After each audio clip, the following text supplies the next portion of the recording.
chances for me. In their prime, there was nobody better than Randy Moss.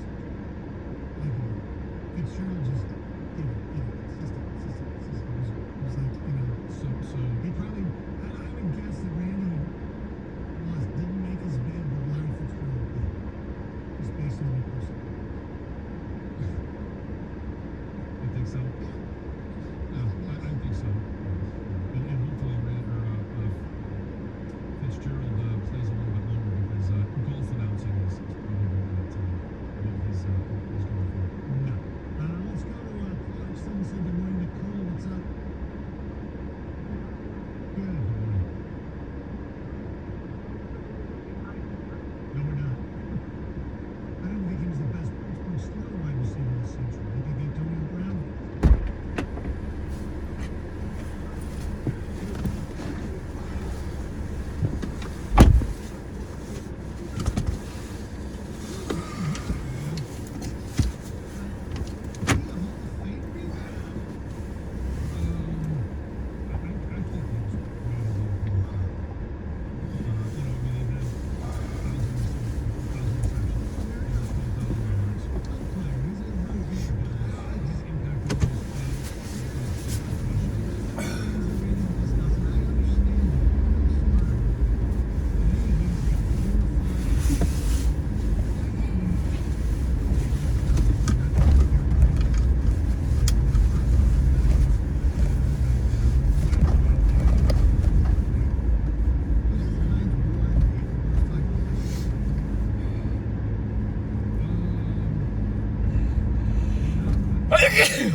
Thursday against Colorado State at 12:15 in the afternoon after being on the bubble. The next round matchup would be either Tennessee or Longwood if they can get by the Rams. As for MSU, as a 7 seed, they'll face Davidson on Friday at 9:40 p.m. Former Spartans guard Foster Loyer leading the Wildcat offense. Duke could clash with MSU in the round of 32. Tom Brady is back. After a month of retirement, number 12 will return to the league for his 23rd season and still play for Tampa Bay. Good timing as the new league year is set to begin this week for free agency acquisitions. A tough loss for the Pistons at home. The Clippers mount to come back at LCA and edge Detroit 106-102. Former Pistons Luke Kennard and Reggie Jackson combining for 31 in the LA win. 23 points, 9 rebounds, and 10 assists for Cade Cunningham. Jeremy Grant had 21. And the Players' Championship continuing this morning with most of the field in the middle of their third round after multiple weather delays over the weekend. Anirban Lahiri out of India is the leader at 9 under par. At the Ticket Update Desk, I'm Chris Villar for more. Stay tuned to 97.1 The Ticket and Odyssey.com. Live from the Jamie Samuelson Studio, Stoney and Jansen on 97.1 The Ticket. Thank you, Chris, with the Gov. Greg Hargrave, John Jansen. This is Michael Stone. Good morning, everyone. It's tournament week. Woohoo! March Madness has arrived. Yes, indeed. Absolutely. Some interesting games over the weekend. Some interesting selections yesterday. College basketball. Get your college basketball on, and I'm sure we'll talk about that plenty right off the bat. But I thought it was very interesting that right after the selection committee made their selections, I was watching. I always want to hear what Jay Billis and Seth Greenberg and all those guys say. Sure. Turn it over, and 30 seconds into where I turned on, all of a sudden, wait a second. We have a tweet here from Tom Brady. Yes, hijacked his selection Sunday. My Lord. What the heck is going on? I was watching it too, and I was like kind of multitasking, looking at my phone, and I glanced. I was listening. You don't need to watch. You need to it's a listening thing. But so, anyways, I glanced up at the TV and I saw this red thing. Tom Brady returns, and then it went away like super quick. So then I went and saw if it was anywhere online, and it wasn't yet. Right. Other than he had directly tweeted it. Correct. Obviously. Not one insider had it yet. So then I'm sitting there and I'm kind of like, what? And it took about another 30, 45 seconds. Yeah. So I was doing a show prep. I was like, Brady back right after I saw it, and then I got the text from you guys. And it was everywhere.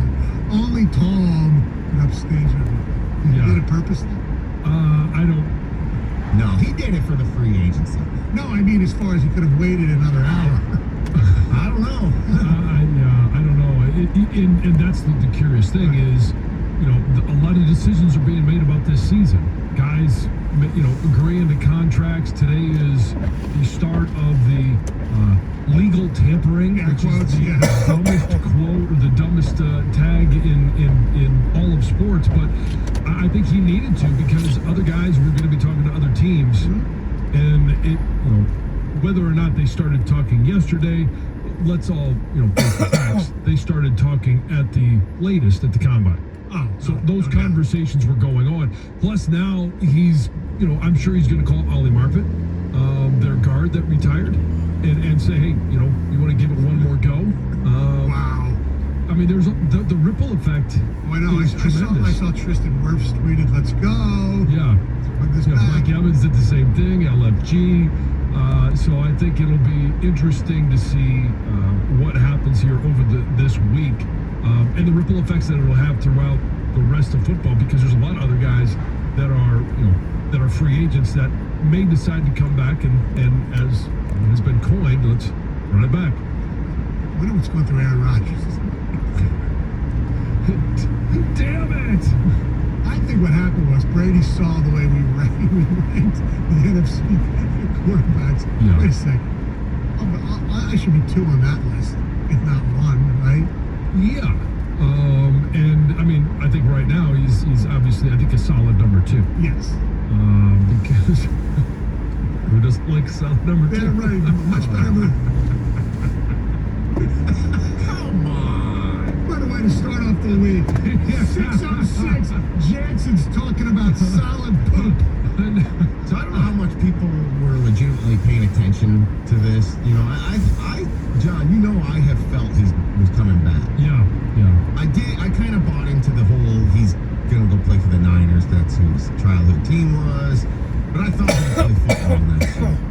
It's not surprising at all, but this really picked up steam on Saturday. Apparently he went to the Manchester United game with the Buccaneers ownership.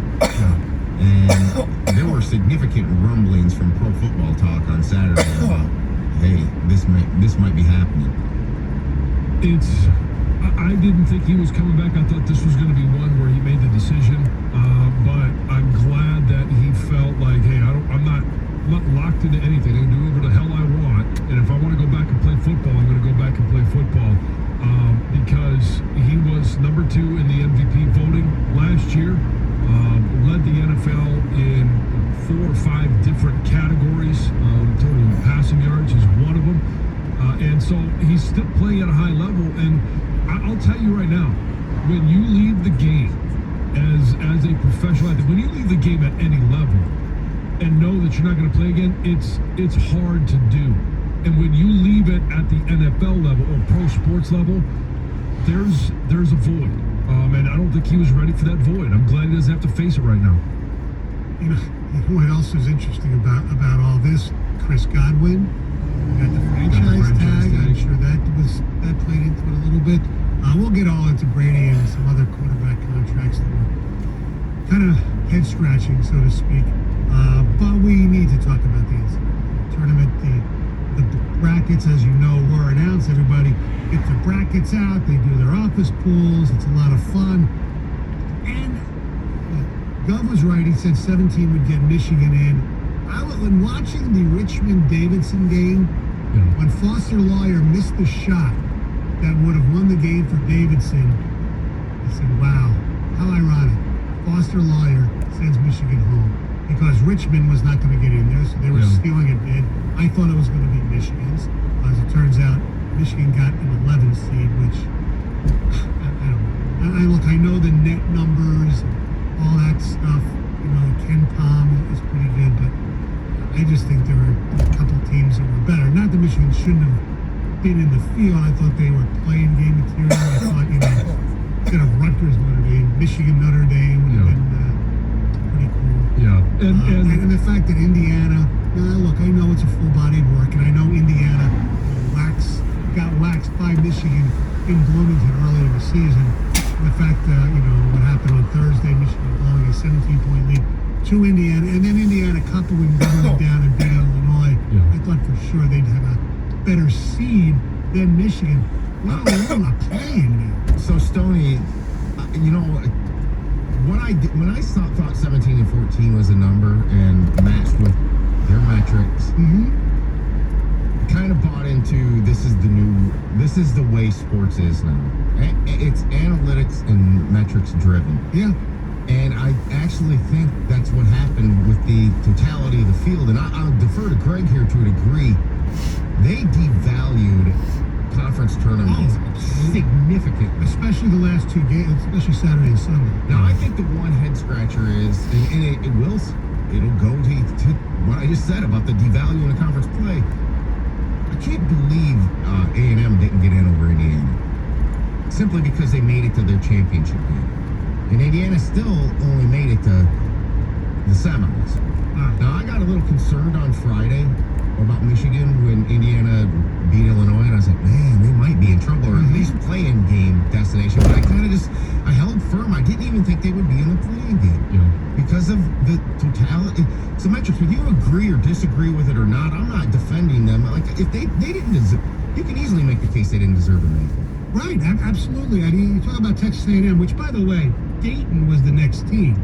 I think Texas A&M was the third team to get in. But let me ask, because somebody, look, obviously there are Michigan State fans who don't understand how the hell Michigan got a good seed, so to speak. better draw. Yeah, well, whatever. Listen to this. Team A, overall record 23-12, SEC record 12-10. Record versus top 25, 3-4. Best win, neutral versus number 4, Auburn. Team B, overall record 17-14. Big Ten record 11-10. Record versus top 25, 2-7. Best win, home versus number 3, Purdue. So what you just did was make their conference record with the conference tournament. Yeah, That's not the way they did it. yeah, it's true. You're right. Like, I feel like, I don't know, there's some debates about some seedings across the board. I thought Iowa probably should have been seeded a little higher considering what they did this week. How about Tennessee? Yeah, exactly. They put no value in the conference tournament, and they basically said, okay, if Virginia Tech wins the ACC, they're slotted here and we drop out Dayton or Richmond. And they did the same thing, or not Richmond, Right. I mean Dayton or the next team that was out. It's like they're making it easy on themselves. Well, they even said that, basically, this was done on Saturday. Yeah, it used to not be that way. I know. Yeah, other than the automatic bid. Correct. Right. It is done. Yeah. And look, Michigan State, Davidson's not going to be an easy game, especially, hopefully Walker will be healthy enough to play for the Spartans. Davidson's an interesting team. They don't score a lot. Michigan State's a better defense. And then the opportunity to play Coach Cahill is just basically, what happened was, okay, so if Richmond doesn't win their conference tournament, Dayton's in. Yeah. If Virginia Tech didn't win the ACC, Oklahoma would have been in. Right. Which would have been, would have really made A&M fans mad. Well, it's weird because I think personally, as good as we always think the SEC is, I mean, as we think the Big Ten is, the SEC and the Big 12, I think, had the best conferences this year. Well, I think they put 9 from the Big Ten. I know. Right, yeah, everybody. For the past 5 I'm in the years, at minority there. least, there's been a strong push that the Big Ten has been the deepest conference from top to bottom. Right, and they don't do anything. Right, yeah. I mean, sometimes they get to the right, but they know they haven't won a championship. Right, and then that's the difference is they may have a deep conference, Yeah. but they don't have the best team in the country and haven't for over 2 decades. Coming up next, we'll go through what you think. We want to hear what you think. 248-539-9797. And another advantage that Michigan might have received in the pairings. By the way, 8:02, Spencer Torkelson, live from Lakeland. Balls are coming off the bat. Ladies and gentlemen, 97-1 the ticket. Hey, I've been bragging about my bank for well over a year now. That's Level 1 Bank. It's my personal bank where I do my checking, my savings, but most importantly, it's where I've got the business with my home mortgage. And if you're looking to buy a new home, build a new home, or if you're considering refinancing the home you're in, I highly recommend Level 1 Bank for the following reasons. My mortgage experience with Level 1 Bank was outstanding. Communication with my loan officer was great. They were patient with me. They were creative in structuring my loan, and they made sure I was getting the best available rate.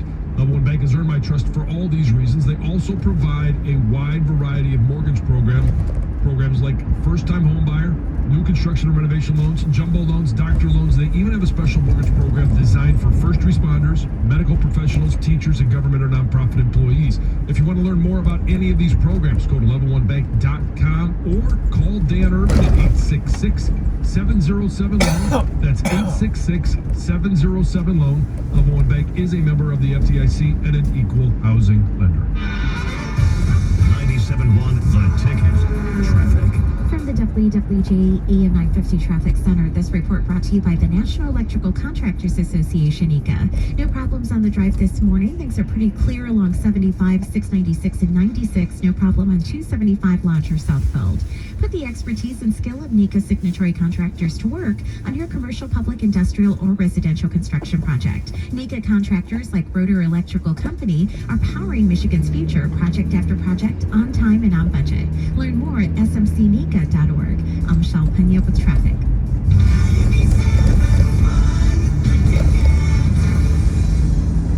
So given a choice, I'd rather have a robot butler than a Jetson happy. But what was my point? Oh yeah, a bunch of the games on the Caesars Sportsbook and Casino app have live dealers and live players. Download it and you can play with real people. And how do we not have jetpacks by now?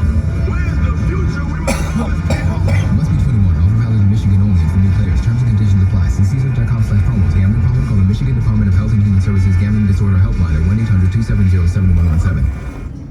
As a small business owner, your bottom line is always top of mind. So start saving by switching to Comcast Business Mobile. It's a mobile service designed for small business that can save you money with unlimited data for just $24 per line per month for 10 lines. Perfect for any small business looking to grow. Or you can pay by the gig. And with access to millions of Wi-Fi hotspots, you'll pay only for the data you need. With no line fees, activation costs, or term contracts. You can save up to $500 a year on your wireless bill, all on the most reliable 5G network. And it's only available to Comcast Business Internet customers. So boost your business's bottom line with a more reliable, more affordable mobile service by switching to Comcast Business Mobile today. Comcast Business, powering possibilities. Comcast Business Mobile utilizes the network with the most RootMetrics 5G data reliability assessment wins in 2H 2021. Wi-Fi networks not tested. Results may vary. Award is not an endorsement.